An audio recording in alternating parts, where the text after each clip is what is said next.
My parents mukwaziyo here.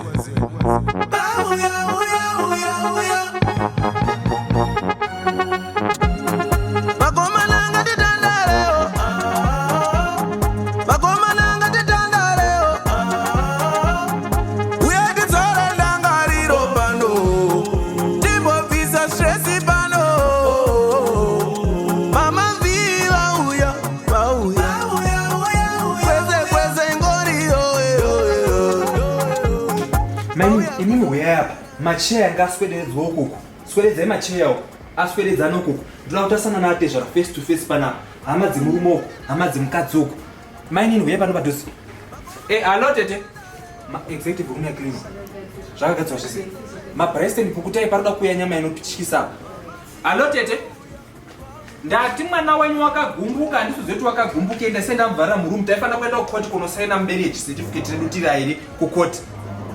ndazvisainira iye nerake ndikazvisainira zvakatoitika manje ndozvekutoitika ndatiswededzai macheya uku itati macheya atarisana nato zvakava panogara apa togara takatasana swededzai uku macheya aya macheya atoripo egoridhe ndiri palabheta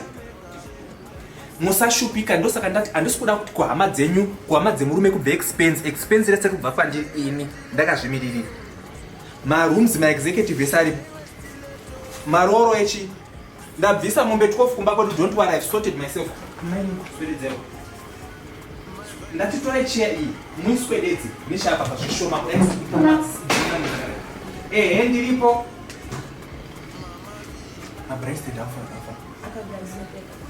nchandakuda ndimi nenyama hatizi ndasiya ndamubvarira uriko urimo mukejo toda kuona kuti breneri zvichakumanika right maini handi kumaexecutive to Kweze ngoriyo bauya kuzotivaraidzawo murunonoka tikushana nehigh priority goods murume akadisappear ndoita sei mubhedha ndiwoyo ini mchararawo iye achararawo kumashawa everything is sorted mira ndifonera yake mama vamwene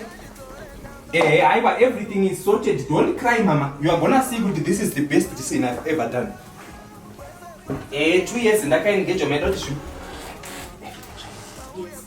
it's okay mama ndozofuna in a state of emergency sorted rimwe gore ndakazopisa poto ndiona maifa ndaswera ndichiona mama udzai vamwe musangoona mega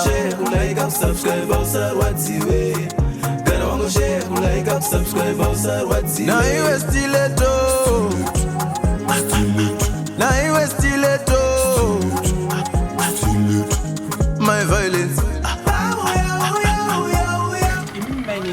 ende mumonita uko chikafu chehama dzemurume dzinobikirwa ukoko hama dzemukadzi dzinogadzirwa ukoko tarisai ukakuisa nguruwe pauko inguruwe ukuisai nguruwe kilo yenguruwe uko mazvizwa mirai tione kuti zvakafambisika tandare